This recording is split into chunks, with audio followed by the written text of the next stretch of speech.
new Black Wall Street. Do it right, build wealth, live life, economic empowerment, real tips, insight on the new Black Wall Street. Yeah. It's on the new Black Wall Street. He's your host.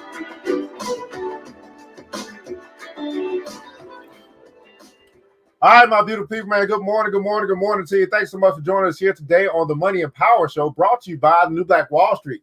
I'm your host, ERGJ, your certified financial educator, CEO of ERGJ Enterprises, ERGJ Black Bazaar, and international best-selling author of the book, The Black Billionaires Club. The book that I wrote, guys, is a study of Black wealth. It's a study of the 12 richest Black people in the world today. And I truly believe that if you want to be wealthy, that's a big if, by the way, but if you do, I recommend that you study wealthy people.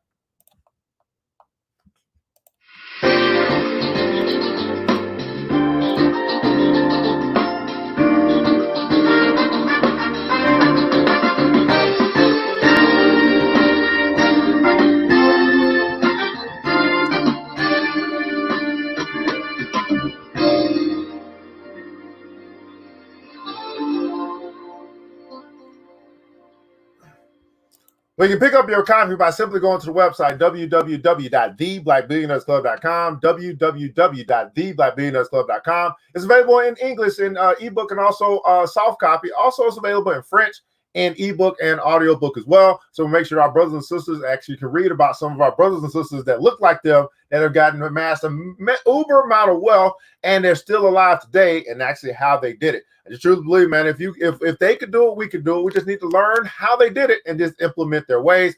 Check out www.theblackbillionairesclub.com. Pick up your copy today. That link will be in the description above or below. Today's episode has been brought to you by ERGJ Black Bazaar, the Afrocentric marketplace, which specializes in Afrocentric home decor, personal care products, and also Black art-inspired gifts. Here at ERGJ Black Bazaar, we made a few adjustments to make sure to provide some of the things that you might need today. Not only will that be toothpaste and all that stuff as well, but you can pick up some masks for yourself. Also, we do have the face covers. We got essential oils. We got mask booster spray going on. Man, some of everything. Hand sanitizer, gloves, man. Get what you need because we got what you want. We got what you need. That's right, man. Right over here at ERGJ Black Bazaar, the Afrocentric marketplace. We want you guys to remember this, that once you shop Black, you never go back. That's right, man. Once you shop Black, you never go back. Check out the website, www.theblackbazaar.com, www.theblackbazaar.com. And our sponsor for today is none other than Big Sis Media. That's right, Big Sis Media, a full-service creative design agency. Oh, I got to pull them up. A full-service creative design agency, and here to help with your most critical creative and digital needs. That's right, man. They have the tools available to help their clients communicate with audiences through visual and digital media. Matter of fact, everything that you see that comes across my platform is actually powered by Big Sis Media. Okay, so if you need websites, you need digital flyers, you need to make your business relevant for 2020, man, here's where you want to go. A Black woman-owned company that deals with graphic design and web design and video production, branding strategy, audio production, photography, man, stuff that you need to be relevant, to use the technology that we have today to make your business pop online. That's right, make your business pop online. Check out Big Sis Media by going to the website, bigsismediagroup.com, bigsismediagroup.com. There again, Big Sis Media is here to watch over your most critical creative needs like a big sis would. That's right. Watch over your most critical creative needs like a big sis would. All right, man, let's find out who's here today. The early bird gets the worm. Who has already shown up here? And hit that like button, the share button, your care. Also, let us know where you're connecting from, what city, what state, what country, what city, what state, what country. We're broadcasting across the World Wide Web here on this Monday. Love to know just how far our reach is here today, as we'll be getting into the third part of Killing Me Softly. The third part. This is the trilogy of Killing Me Softly, man. Miss Vivian Reed, good morning to you. Queen Vivian's in the house. Thanks so much for joining us here today out of Brooklyn, New York. Queen Mona's in the house. Thanks so much for joining us. I believe out of St. Louis, I believe. Thanks so much for joining us. King Thomas is in the house, man, out of Louisville, Kentucky. That's right. Float like a butterfly. Sting like a bee, man. That's right. Home of Muhammad Ali. Good morning to you. Queen Jennifer's in the house as well. Thanks so much for joining us here today on the Money and Power Show. Now, we are going to start by actually getting into something new. This is going to be a new book that we're introducing here. And it's actually what I want you guys to understand. The Money and Power Show is all about talking about things that have something to do with money or power. That would be economics or politics. Now, we haven't done a great job of talking about political stuff because I ain't the political guy. Eventually, somebody gonna come around. I'll be like, okay, there's the political person. That's unbiased. That we can trust their opinion because they ain't trying to sway us one way or to the other. But until I find that, I guess we're going to get into some of these books. Okay, that's what we're going to do. So today we're actually going to begin our journey through a Black History Reader. This is a book written by Dr. Claude Anderson. And it is it basically has 101 questions that you never thought to ask. And I consider this to be a political book. Okay. So what we're going to do is pay homage to Dr. Claude Anderson and go through his book. And we're going to start by reading and him answering for us in his own words, question number 1, which is what it's in the foundation concepts of this book. And it says, man, what is a social construct and how is it used in the making of America? What is a social construct and how is it used in the making of America? So we're going to read through this real quick, man, from Dr. Claude Anderson, one of the greatest minds and authors of our day. He's given us a lot of instruction to be able to help us to overcome one day. Hey, let's get it, man. What is a social construct and how is it used in the making of America? Let's read. A social construct is a purposely created idea. Purposely created idea developed by one group with authority that defines another group with lesser or no authority. A social construct frames the perception of and the relationship between the groups. It becomes part of the culture, infused into the social norms and the practices of every part of society, including legal, educational, financial, political, and interpersonal relationships. The most important social construct in America is race. The most important social construct in America is race. The founding fathers purposely constructed the societal position of blacks and whites. Blacks were to be property that served whites, and whites were to be the only beneficiaries of the new country that they created. Christopher Columbus discovered the new land that was to be America in the same time frame that the Pope declared that blacks from Africa should be made slaves. It was the promise of free land and free labor that fueled the rush of Europeans to settle the new land. To implement their plan for the free labor, Europeans designed a relationship between blacks and whites. The social construct on race was formally stated in the Articles of the Confederation and restated in the Constitution of the United States, as well as the first immigration laws. I'll discuss these documents detailed later in this book. The social construct on race is the thread that weaves through black enslavement, U.S. Supreme Court rulings, laws, institutions, conservative and liberal ideologies, extra-legal IG Ku Klux Klan activities, and all aspects of the nation's culture. It is fundamental to the founding of our country that blacks would always be pressed to the bottom and that whites would always retain superiority over blacks. That relationship endures to this day. The social construct on race was deliberate and permanent. It is so fundamental to the issue of race that the topic cannot be considered in any serious way without understanding it. It is therefore the first question in this book. And that question again is, what is social construct and how is it used in the making of America? So as you guys can see, man, a Black History Reader, 101 questions that you never thought to ask. We're going to be going through this book each and every day, right here on the Money and Power Show. We're going to pay homage to one of our great minds, Dr. Claude Anderson. Okay, Dr. Claude Anderson. Man, here on the Money and Power Show, man, what are we getting into today? Man, we got, okay, again, I said, we got everybody putting accounts killing me softly because we actually got a power duo here, a brother and sister, I believe. We've seen brother come in and talk to us about deodorant and toothpaste and educate us. And his sister has actually formed a company as well. So we got a family businesses going on here. I mean, this is wonderful. All right. Everybody putting the console killing me softly. Killing me softly. All right, killing me softly, man. So we're going to introduce you guys a company called Carbon Cake Skin Company. All right, Carbon Cake Skin Company. They're keeping it in the family as they are building business. So let me introduce you guys, our guests here today on the Money and Power Show. All right, man, they are here. That's right, man. We got Heka and I forgot your name again, Queen. I'm so sorry. Name again?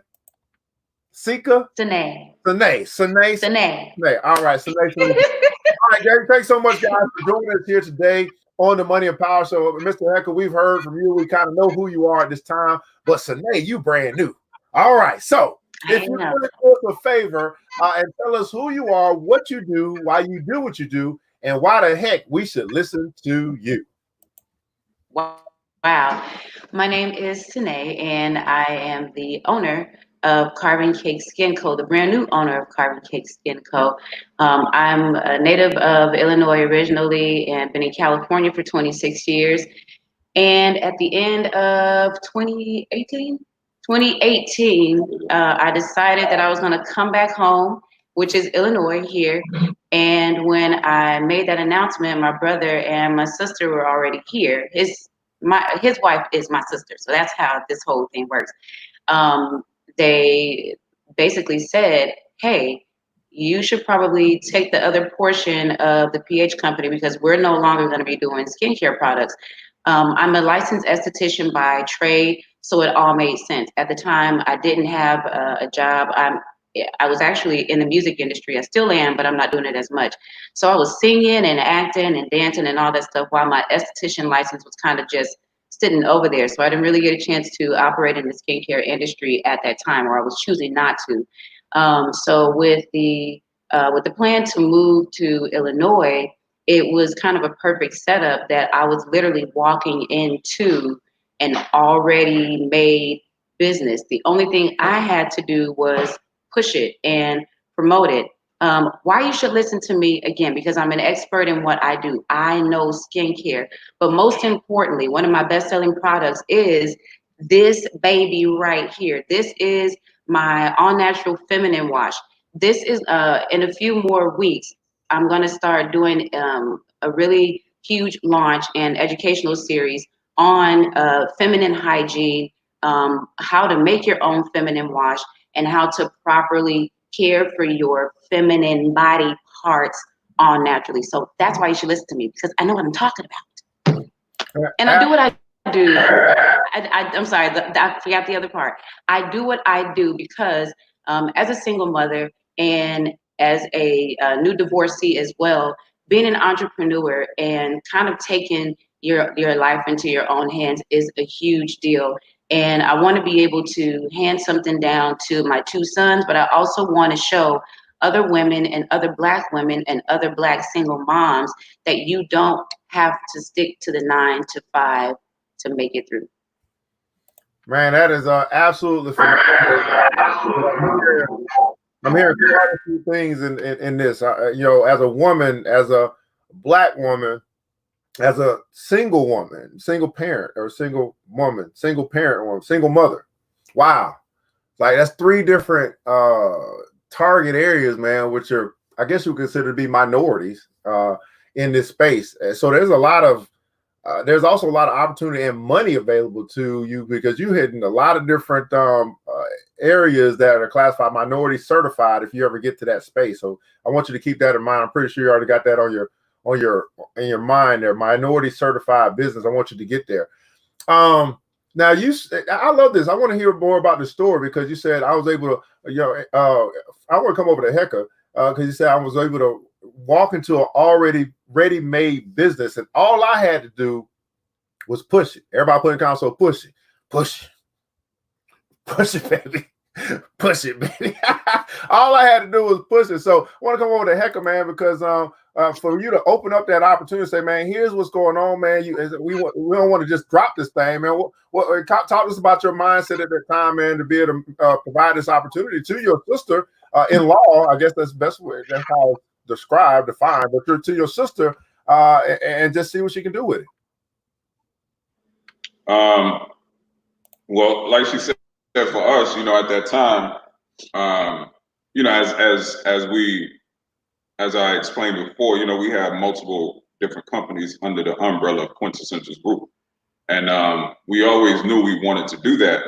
We always knew we wanted to have that business model. And my goal was always to make it a family business.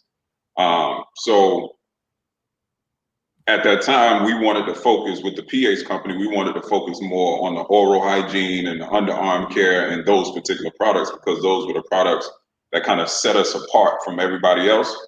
But the products now that are under Carbon Cake Skin Co., those are the products that kind of got us in the game. So we didn't want to just let that go, but we also knew that, and I'm sure, Evan, you do this all the time, where you have to make decisions on products to where, you know, you might have a little bit more emotional tie to them, but it's not necessarily your like your core products, so to speak. So you have to make that decision to where you have to make the business decision and go forward with what's driving the business, and, you know, kind of take your emotions out of it, so to speak.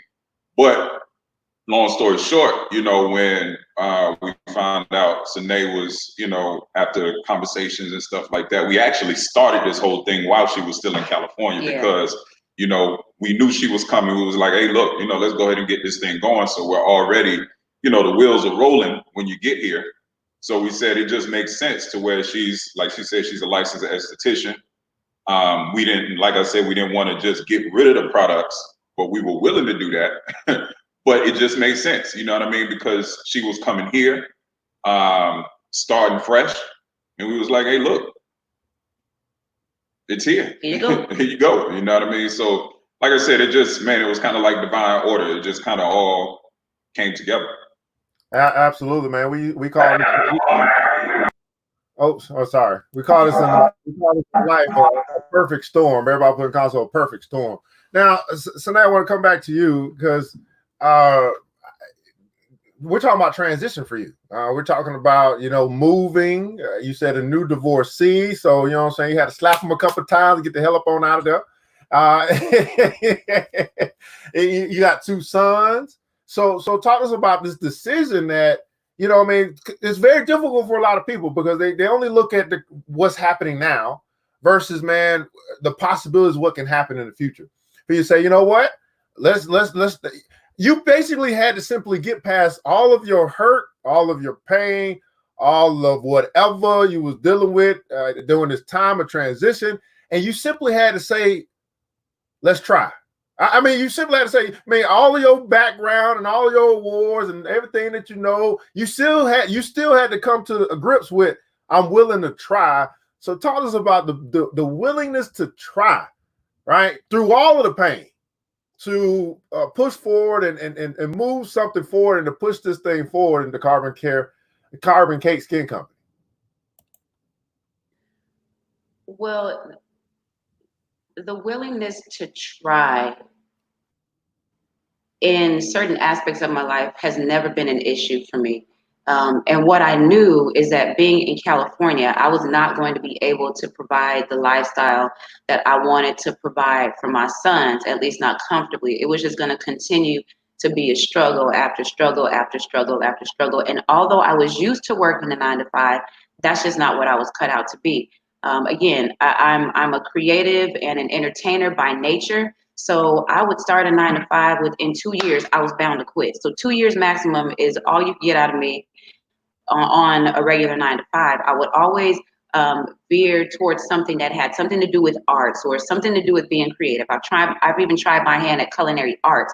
So anything that was creative, because even being a business owner of a skincare line, I'm still fulfilling that creative need, because I'm creating products. I've created a face or a facial toner. I've created a vaginal wash. Like, I'm still creating. But back to the point of that willingness to try, as you said, I had to get past the hurt.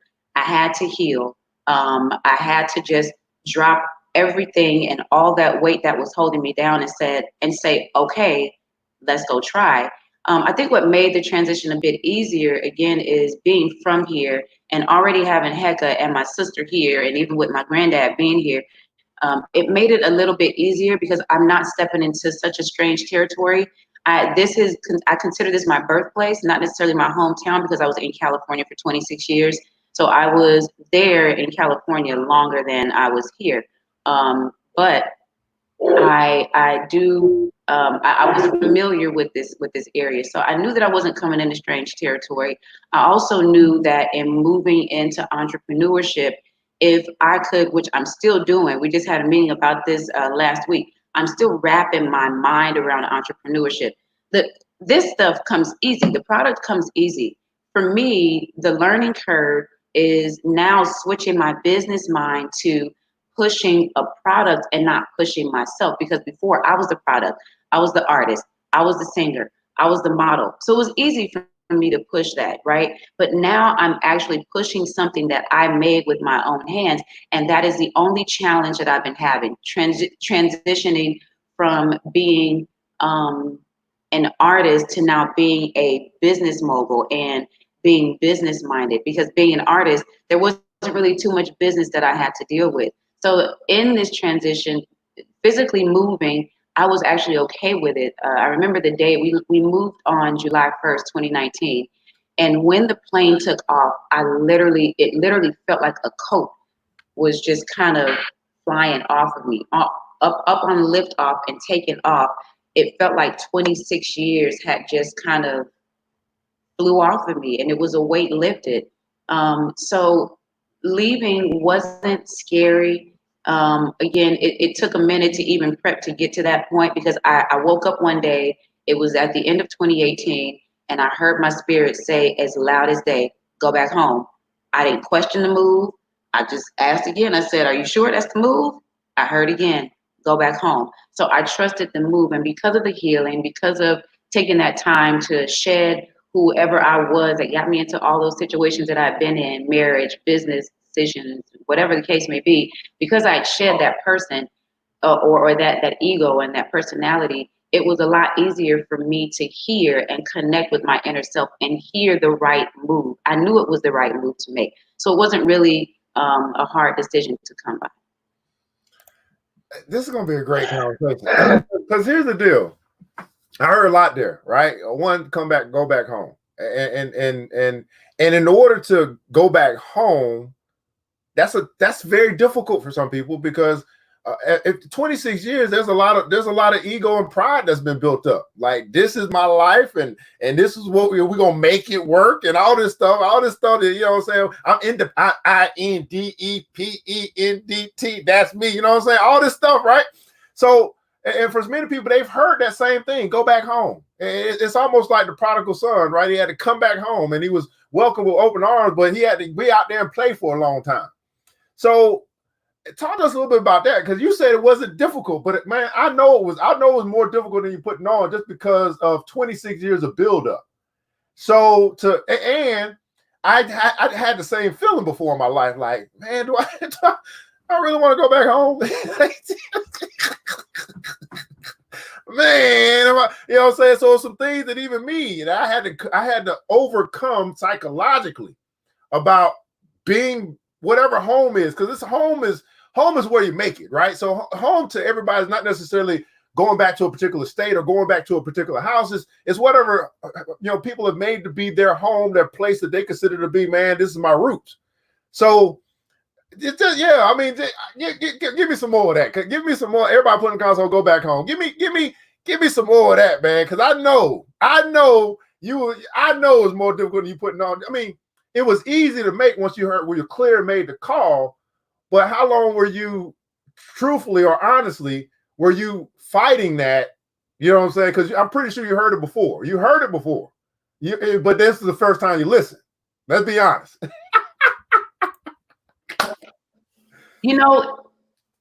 I knew something different had to happen.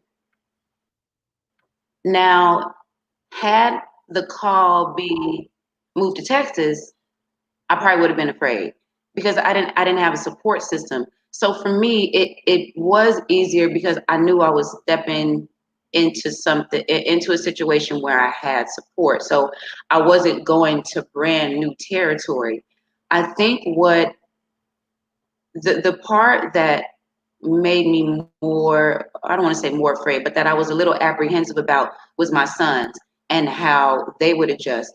But before I left, what made it easier for me to cope with that decision was I in my mind, I had everything all planned out that I was going to do. I was going to come here and continue my modeling career. I was going to go ahead and continue to sing. So I was still going to continue to do the things that were familiar to me in California and not just step into something brand new that I knew nothing about. And you know, it honestly, it wasn't that difficult for me because being an artist, I've toured, I've traveled, I've lived in different places. So for me, moving and traveling and going to a different place, it wasn't that. It honestly wasn't that scary for me because I don't mind it. I don't mind moving. But now, again, the part that made me a little apprehensive and that was challenging was, oh my God, I'm moving my sons halfway across the country from everyone and everything that they know. I cannot mess this up. That was the part that I was fearful of, is messing up. We were talking about that in our business meeting last week. I just don't want to mess up. But, you know, I have to kind of let go of being afraid to fail, being afraid to mess up, because I have the support system here.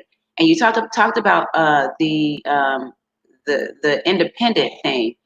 That's something that my dad instilled in my sister and me since we were old enough to understand what independence was. And now being a business owner, but then having my brother who's done it for 5 years, it's like I'm caught in the middle where I'm like, no, I got it. Okay, wait, no, I don't actually have it. I need help, but then I'm afraid to ask for help. So, you know, again, the biggest thing here is me wrapping my mind around the business. The move wasn't too bad because, you know, some parents would consider, oh my goodness, what about school? I've been homeschooling prior to that. I was living with my parents shortly after I left my marriage. So I was living with my parents for 1.5 years, and I just wanted something different. I wanted to move. I didn't know where I was going to move. I remember writing in my journal in 2017 or 2018, I wrote down 5 places. I wrote down Chicago. I think I wrote down LA. I wrote down Atlanta, and I wrote down New York. Okay, 4 places. I wrote 4 places down, and I said, okay, God, I don't know where I'm going to go next, but if it's meant for me to go to any of these places, I'm sure you'll reveal it to me. And I let it go. Months later, like I said, I woke up and that's when I heard go back home, and I didn't question it. So it really was, it was easy because I was ready to go. I was ready to do something different. I was done with California. I was done with money stuck in California. So I had to go. Absolutely, man. Everybody put on console ready to go. That's right. Ready. I'm ready to go. All right. So this is great dynamics here. Now I want to kind of get over here and talk about, I'm going to come over to Hecka, man, because she keep mentioning her 2 sons, right? Her 2 sons. And I have a strange feeling that you have had a major impact on these 2 boys. Talk to us about your relationship as the brother-in-law, maybe the uncle-in-law, something like that. I don't know how this all works. And your relationship with the 2 sons. Yeah, definitely, uncle. You know, I don't want people to start drawing conclusions. You know how people get if you don't say exactly what it is, right? Nah, it's my nephews, man. So, you know, it's definitely it's a learning curve. You know what I mean? You know, if we're being honest, you know, it's a trust building thing, right? You know, because they know me, but because for the vast majority of the time that I've been with their aunt, we haven't been living in close proximity, or we haven't had a whole lot of interactions. Now, we did live in California for a year with her parents. For when was that? 2006, 17? 16 to 17. Yeah, 16 to 17.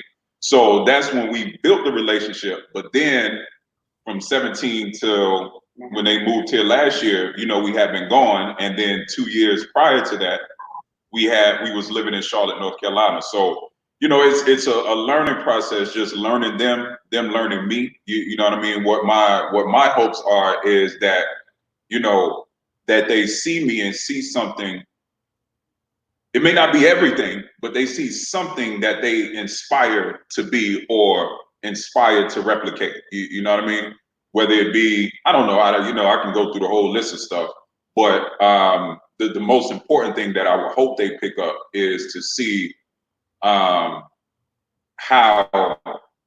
what I believe I do a good job on. I don't know, my relationship with their mother and their auntie. You know what I mean? And how I treat them and how I interact with them.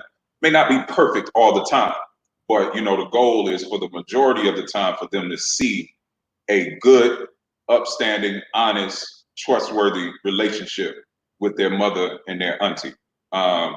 So yeah, like I said, it's still a learning process. You know what I mean? I tell them this all the time. I'm learning how to let people come into their own and not necessarily push my way of thinking on other people. Not be overbearing, so to speak. So that's something that I'm learning. Because and the trust has to happen on this end as the mom too. So Yeah, I mean,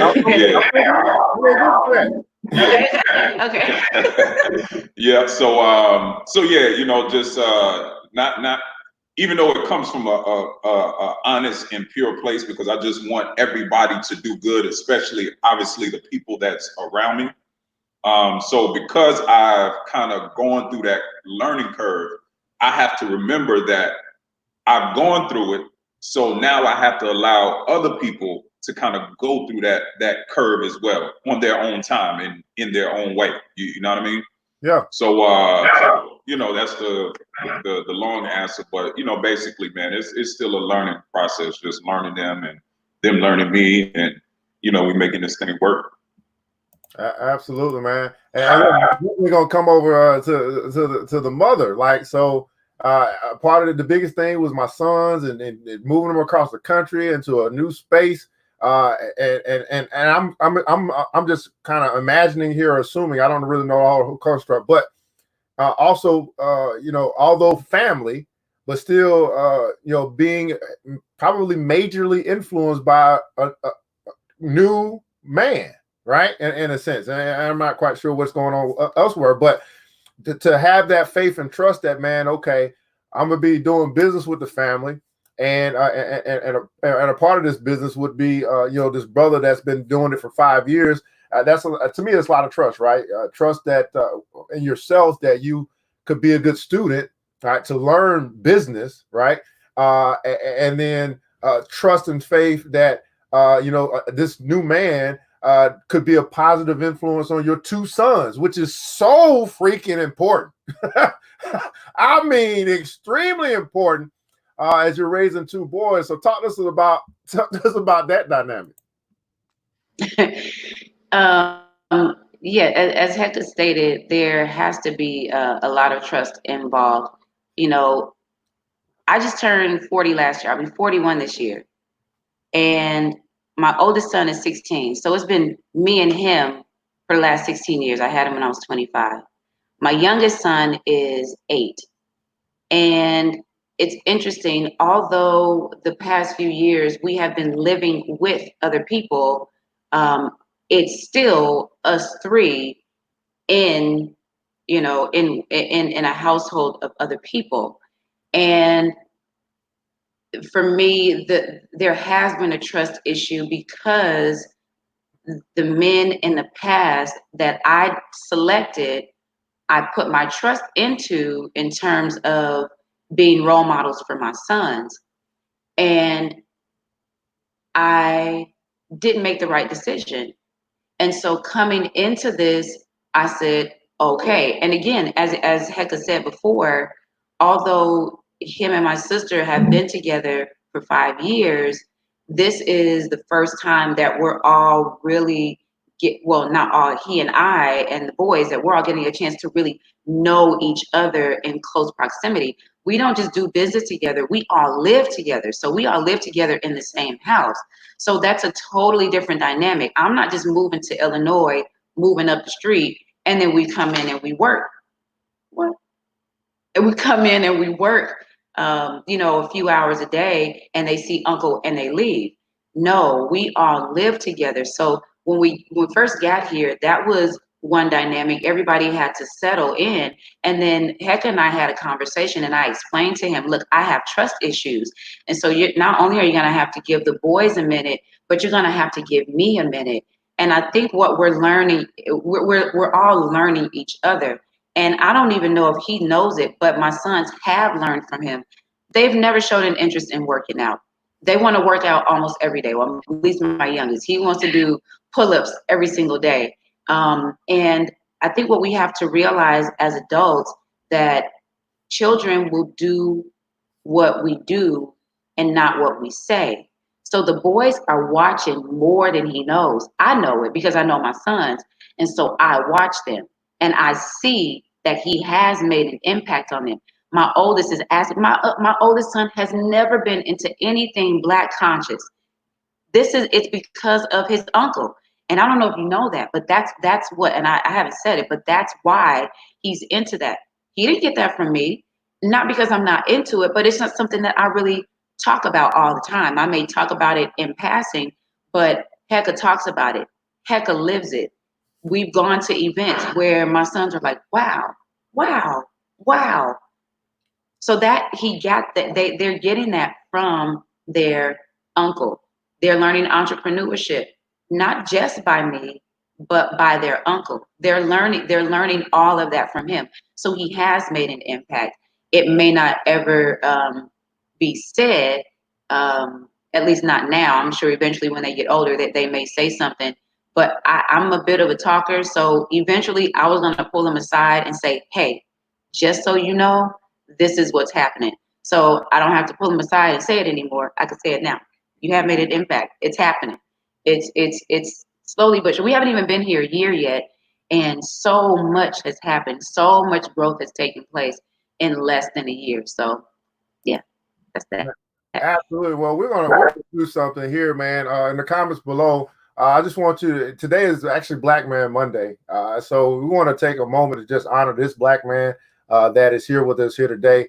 So in the comments below, man, show your love and your appreciation for Brother Hecka. He's been with us the past 2 episodes on Monday. Now he's coming back with his partner in business, his sister-in-law, as she's taking over the Carbon Cake Company. And we just want to show some appreciation and encouragement and fuel this brother as he's not only building a business, but he's also he's also helping to construct a family empire. And we don't. I'm not taking that lightly. I mean, we got Black Woman Wednesday for the Black women, okay? But today is Black Man Monday, and that's what we gonna do today on Black Man Monday. So in the comments below, man, you'll go through all your adulation, all your praise, all your appreciation, all your love, all the words that you have to help bolster up. Although he doesn't need it, and he probably say I don't want it, but that don't matter. We're gonna do it anyway, right?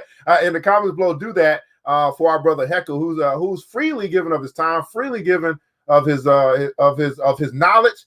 To be able to instruct us, to educate us, and to make us aware as we have Dr. Sebi Incarnate with us here today. Okay, we got Dr. Sebi Incarnate with us here today. Now, as I know we talk much faster and tight, we want to start to take a look at your company that you have that you're building and that you're growing, that you're expanding, the Carbon Cake Company, Carbon Cake Skin Co. And I'm going to pull this up here, and you kind of tell us where you'd like for us to go. Here, Miss Queen, Miss Rena, right? I don't know, Sana, something. Renee. It's just like Renee, but with an S. So what you're seeing here, the products, and just as Hecka said, and thank you guys for all the love. I just now went over to the live comments, so appreciate you guys so much. Like Hecka said, there were products that started them out. And that's what's happened for me. They gave me the products that they started out with. So I got the starter kit, if you will. So at the very top, you'll see we have the Pure Shower Gel to the left. That's an all-natural black soap shower gel that I inherited. And also the shea butters and the shampoo and the conditioner. Those were 4 products that I inherited, and those right now are selling really well. So you'll see at the top again, left is the Pure black soap shower gel. go over 2 spaces to your right, you'll see the Sir Whipped Shea Butter. That fragrance, yeah, there you go. That fragrance is a male fragrance, and the shea butter. I know a lot of people probably talk about their shea butters and like, ooh, my shea butter is the bomb. No, I'm trying to tell you, this shea butter right here is gonna save your life. The what makes everyone's products different are the measurements and the ratio and the measurements that of each product that or each ingredient that goes into the shea butter is what makes my shea butter the shea butter. Okay. So I have 4 scents for shea butter. There's Sir, there's 2 underneath. You have Love and Aura. And if you click on the hyperlink, it'll pull up the descriptions of the scents, and you can kind of get a sense of an idea of what they might smell like. And Alpha, so that's Sir, which is the one I was just talking about. Excuse me. And then if you click out of there and go towards the bottom, there's another one that I just released last week, and that's called Alpha. What I would like to do is try to have scents for both men and women, and not just have more female scents. And if you go back out, you'll also see that right next to the Alpha Shea Butter towards the bottom, there's an aftershave, and there's also a shaving cream right next to it. So I do have things for men. The aftershave is, again, all natural. There's distilled water, witch hazel, rosemary, tea tree oil, lime, and spearmint. All those essential oils are designed for the hair follicles, and specifically when you shave, it helps with inflammation. Whereas sometimes a lot of people put alcohol right on after they shave. That's a no-no. That's not good for your skin. That's actually going to cause more ingrown hairs, and so now we're working backwards. So then you go up one more, and you'll see the Testy Wash.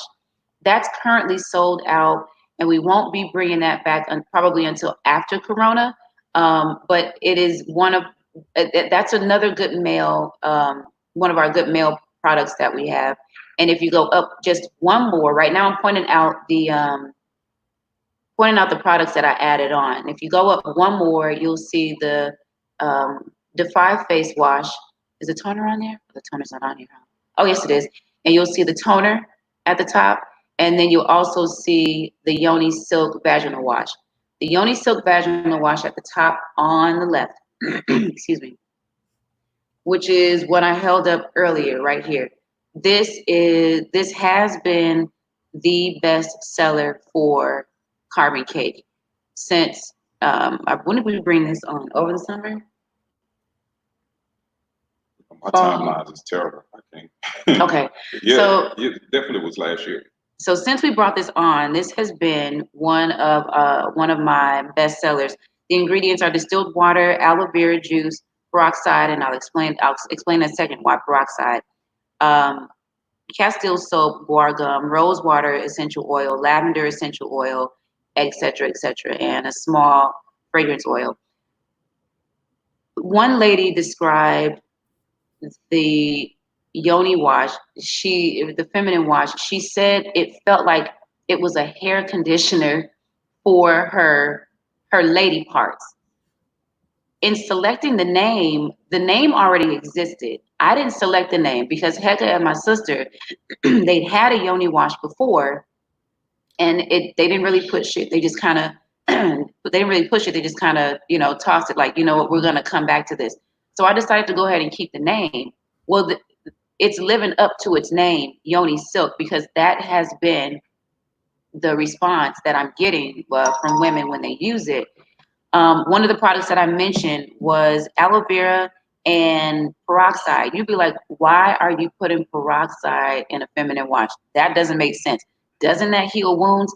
It does heal wounds.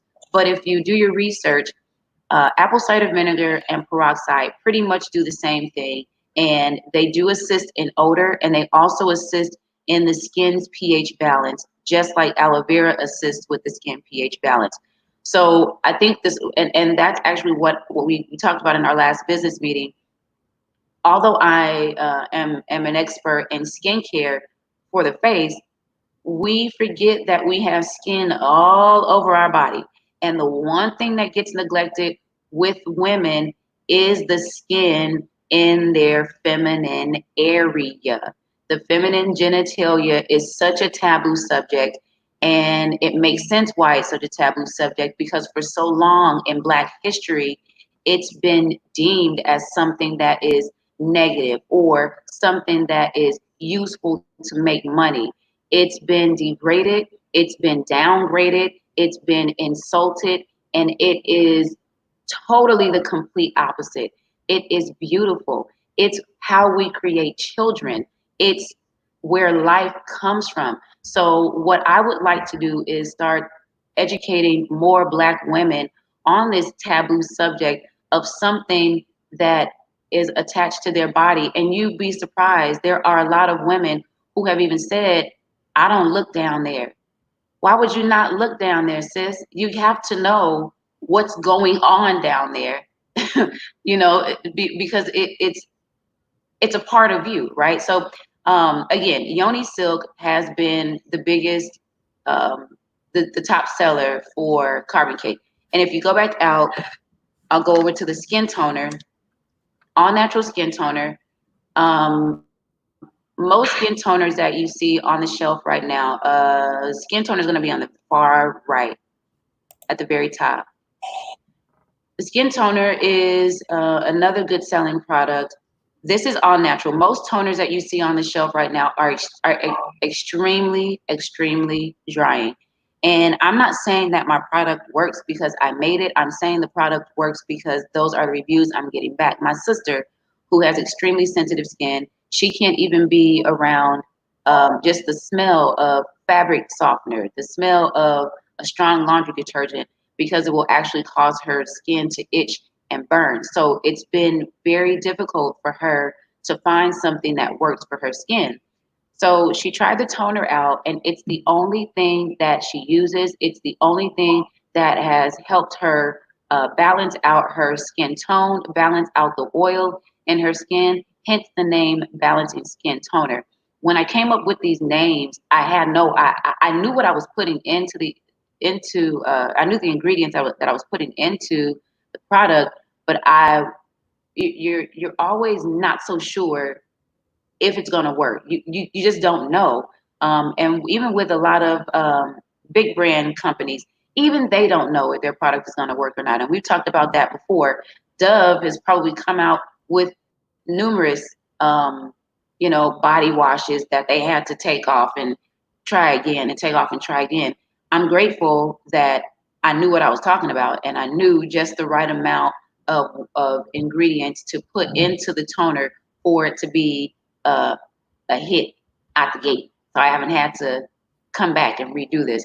I also have the shower gel. Here's a look at the shower gel. This is the black soap shower gel. This comes in an 8-ounce bottle. And go ahead, sorry. Woo, women, boy. Woo, Lord. Let's take off and breathe. Breathe for just a second. Hey, so here's my question.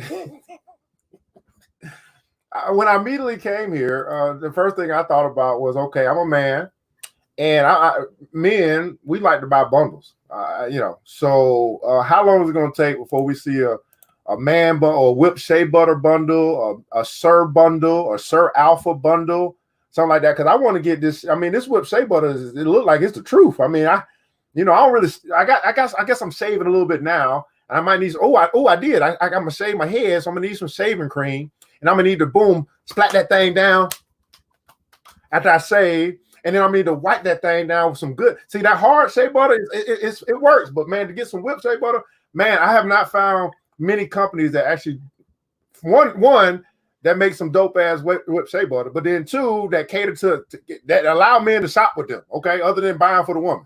Okay, so how long will it take before we see some type of bundle? Because I like to buy stuff in bulk. I like to get my bang for my buck when I shop.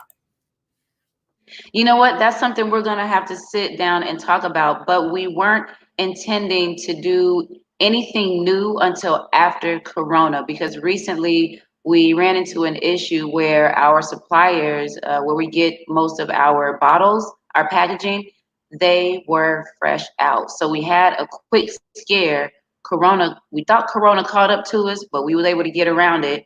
So we're not introducing anything new, whether it's bundles, whether it's new products, until after this whole Corona thing subsides. So you can still get the product. I'll explain why we should finish. Go ahead, explain. Okay, so the reason why we actually had bundles, and we took them down because, you know, with this whole bottle thing, we have to, until we hit the clear, we have to okay, we talking business, right? We're talking numbers. You know, the reality is when we sell bundles, we sell it for cheaper, right? Right. Which means we go through bottles much faster. So because there's no guarantee that we can replenish those bottles as fast as we go through them, we said, you know what? We have to take the bundles down for now. And so that way we can keep clear count on the bottles, because when we do the bundles, it's almost impossible for us to account for every bottle and every product that goes out, because if you got 5 or 6 products in a bundle, you know, now it's basically that I'll say we haven't found a way yet to keep track of each product within that bundle compared to when you sell that product individually. You feel what I'm saying? Yeah. When you sell it individually, you can actually keep track of every bottle that goes out. So I can based help. on that. So I can help with that a little bit. Right? So, and I'm sure you guys have probably tried a lot of different things, but here's one thing that works for me. I'm not gonna say it works for you when I get the bundles, right? So whatever the bundle is, let's say it's the Sir Alpha Whip Shea Butter bundle. Out of my inventory, I say, okay, that's 1 and 1. I take that from 1 and 1 and I make 1 over here. And then I only sell so many of those bundles. So I might just say I'm only gonna sell 10. So that'd be my 10 count. It came out of my inventory individually, and it's sitting over here with 10. If I sell out of my individual stuff, then I just reduce my 10 to 5, and I go replenish my 5 over here, so I still have something available over there, because maybe my bundles aren't selling, and my individuals are selling, or vice versa. So it is a little bit more tedious, and obviously y'all are running multiple companies within your group. But here's what I would also add, and again, this is just ERGJ being ERGJ the businessman. When I know somebody want to buy something, I make sure they can buy it. I don't put myself in a position where hopefully they'll want to buy it 2 weeks later, or 3 weeks later, or a month later. So, but anyway, go ahead. I mean, that's just my, y'all been running y'all company for a while, so that's just my take on how you can maybe kind of manage that inventory. Oh yeah, no, that definitely makes sense, and that's something I thought about. But the biggest difference is because we make the product. We don't make our product in batches to where we say, okay, you know what, once this batch is sold out, then that's it. We continuously make our stuff, so it continuously sells. You know what I mean? As opposed to you, I know you do resale. So for you, when you buy a certain amount, you know exactly what you got. Because we continuously. Y'all kind of make stuff to order? I mean, you could say that. Make it to order kind of means when you buy it, then we make it. But we actually, it's funny because we make it to where I'm trying to figure out the best way to explain it. You could say we make it to order, but we really don't, because we don't wait for the person to buy it to make it. We make our batches, but we've done a good job, over the last couple of years of predicting when that batch is going to go. So when that batch starts to get down to a low number, then we make another batch. So it's a continuous process. You know what I mean? And the sales have actually peaked during Corona. So we don't even have time to keep anything on the shelf. So it's like, oh, that's gone already? Okay, we're making another batch. Dang, that's gone already? We're making another batch. So it feels like made to order, because the orders are coming in so fast that we're constantly making stuff. Yeah, which is a good thing, because we don't want stuff to sit on the shelf. You know what I mean? But made to order is kind of like when you order a cake, then they make the cake. You know what I mean? But we got it made, but it just flies off the shelf. So we're constantly making it. But, back to what you were saying, I thought about that. But like you said, it's for us because we have so many different products and we're constantly making the stuff too. It's hard to balance that time to be able to manage the website, make the product, ship the product, do customer service. It's a lot of moving parts in there. So we said, you know what, in order for right now to make it easier for us to where it's another inventory we got to keep with the bundles. We said, you know what, we got to do away with it. And to be honest with you, for us, it's at this moment, it's more valuable to get the full value of that one product as opposed to, selling it for $5 or chopping down the price. Even though if you buy more, obviously you're getting a bigger amount at one time from one customer. For us, it actually made more sense to sell that individual product because of the simple fact that with these bottles and containers, there's no guarantee, you know what I mean, how long this thing is going to last. So we really have to keep an eye on how many bottles and really what products we are selling. So, a lot of those bundles we had some products included in there to where, individually it didn't sell that well, but when you put it in the bundle, obviously it bulks up, the purchase order, so to speak. Yeah. So I know, man. I don't think people realize that, supplies are running low now. Like the demand is high, supplies are low. I mean, let me ask you this, has it even gotten to the point where there have been some prices that had to change or go up because of demand or anything like that? Yeah. This is business that is hard for people your customers to maybe even understand. Yeah. No, we haven't done that. And the goal is not to do that. The way we kind of remedy that is not doing the bundles. Now, if we would have kept the bundles, then it would have been a conversation of increasing the prices. You know what I mean? Because now the bottles are worth so much more. It's like, okay, you know what? Here's what we have to do. And this is, I try to talk about stuff like this all the time. And this is stuff that, even with Sine, I'm explaining like, when I do certain things, my thought process behind it.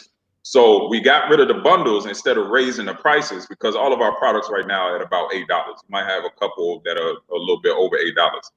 But if we would have raised the prices, it would have been simply because 2 or 3 months down the road, we have to make sure we got enough working capital, right? When we talk about these words, that we use in business, we got enough working capital to where if we got to wait 6-7 months to get bottles, because this is what people aren't thinking about. Let's say it does go back to normal in 3 months, but all the back orders, our suppliers have to catch up with that. So now you're not talking about just 3 months and things are back to normal. In reality, you're talking about 6 to 8 months that it's going to take for things to get back to normal because they have to catch up with all the back orders. And then once they do that, then they can move forward with the orders going forward. But they send the orders based on when you order it. So if you're number 100 in line, you're still waiting another month and a half to get your stuff. You know what I mean?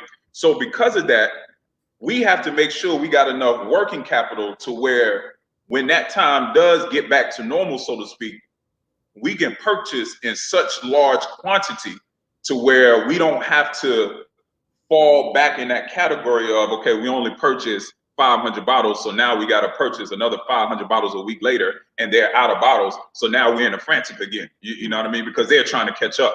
So luckily, we we put ourselves in a position to where when we found someone that had bottles during this time, because we thought we had enough to get us through. Obviously, we couldn't predict how long this thing was going to last and how much the demand was going to go up. We knew it was going to go up, but we didn't know how much. Luckily, we had enough money in the bank to where when we found someone, we purchased 10,000 bottles. Now, that may sound like a lot, but when you have multiple different products using the same bottles and with the demand to where it is really not that much. And we don't know how long this thing is going to last. So that's why I was saying for us, the remedy was not to increase the price, but to take the bundles off, because the value of those bottles have increased exponentially. You know what I mean? Absolutely. So that was kind of our way. I definitely get it, man, and I love to have even more business conversations with you guys, because this stuff that people just don't get, and especially for all our entrepreneurs, those people that got ideas that want to be in business, or even if you are an entrepreneur or you a side hustle guy, chick, right? Like this is. I mean, what you're hearing now is like big business talk, even though we might be considered small business. I mean, I've had to do the same thing. People don't get it. Like the kind of money that I had to put out in order to just still fulfill is something that I'll be trying to help people understand. But I do have, definitely, man, I want to see you guys come on into the Black Billionaires Club, man, because when we start talking about working capital, we have some alternatives, some creative ways in order for you to have that when you need it. Just put it that way. So definitely love you guys to see that's our place where we do business and the business development, and I'd love to for you to be a part of that, be able to share some of your wisdom in business as well. And so we'll talk about that offline. Hey, but this is hey, we'll see if y'all can come back next week. I mean, we ain't done talking to Sanae. Sanae, yeah, we ain't done talking to you, sister. I mean, we ain't done. We are not done. But hey, here's the deal.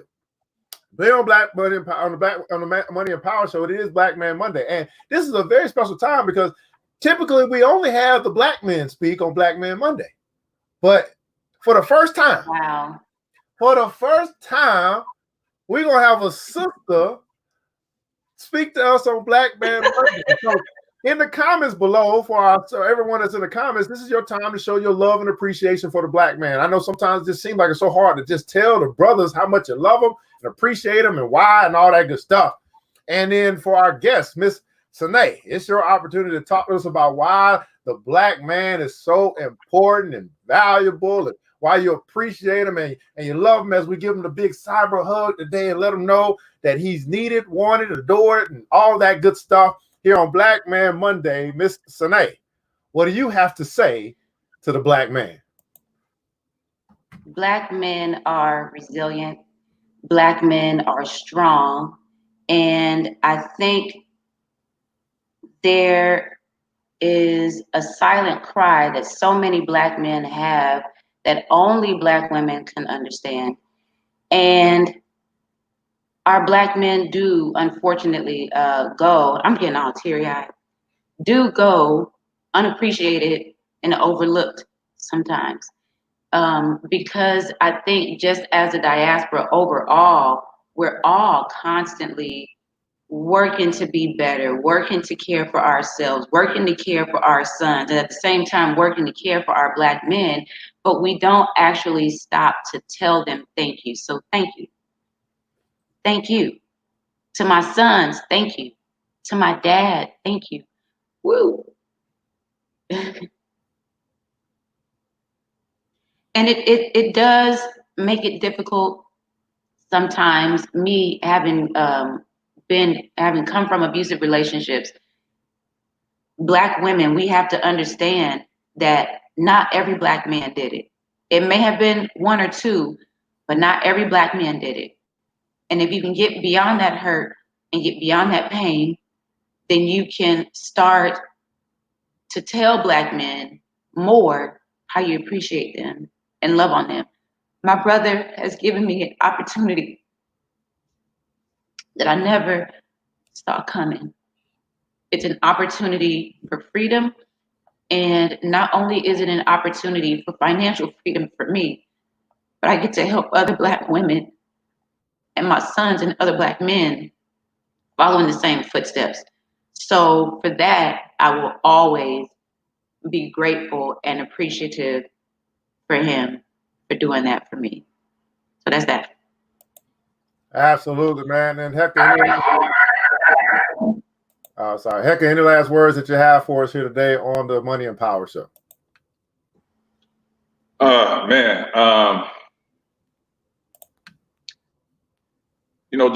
I kind of said this before, fellas, just, stay focused, man. For us, there's a certain you know, men, we're born. I mean, women are born with visions too, right? But men are born with a certain kind of vision to where, you know, they want to.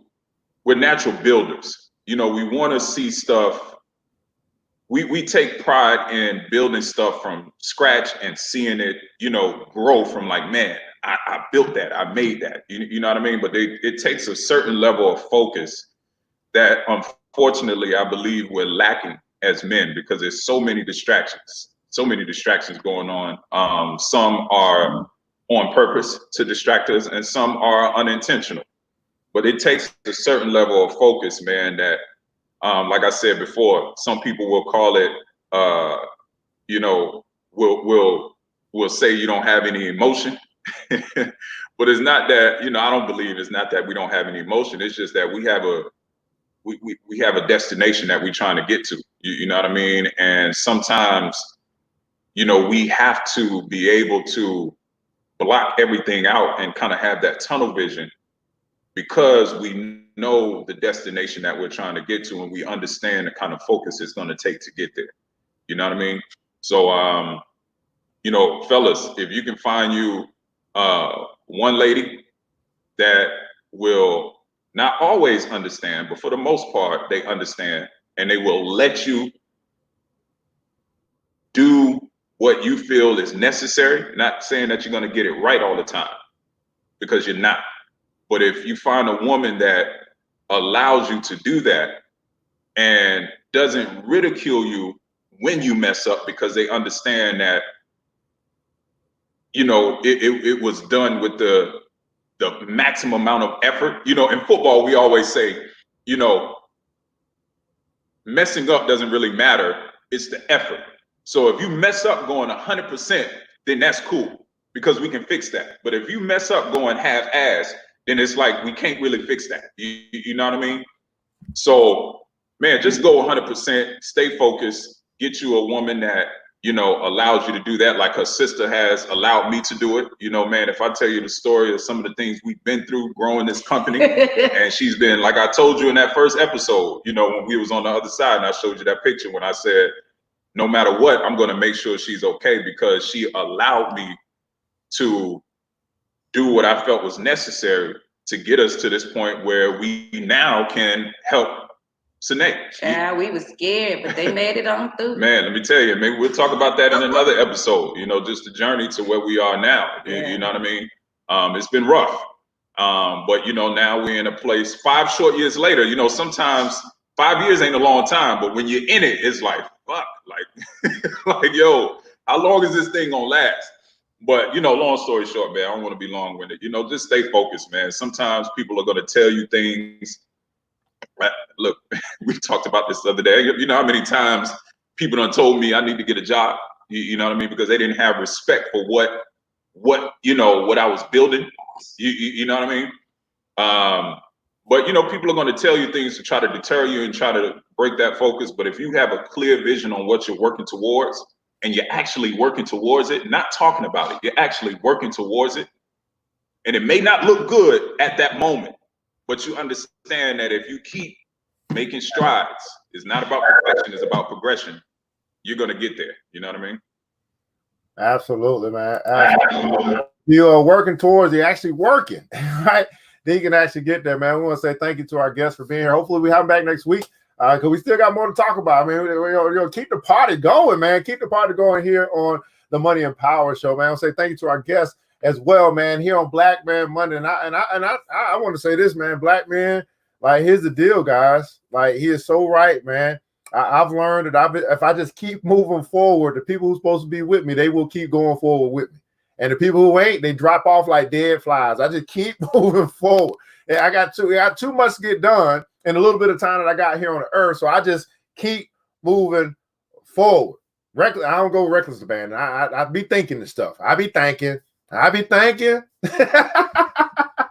Man, this is the Money and Power Show brought to you by the New Black Wall Street, man. We're going to read this quick quote here for you guys because I want you guys to remember this about Monopoly, man. It says this: life is like Monopoly with one little difference. When you're playing the game, everyone knows that you have to invest. Everybody putting console, invest. You have to invest in order to become wealthy and win the game. In real life, most people are trying to win just by going around the board and only pass and go. That's what you do when you only live paycheck to paycheck and don't invest. Use what you learned as a kid.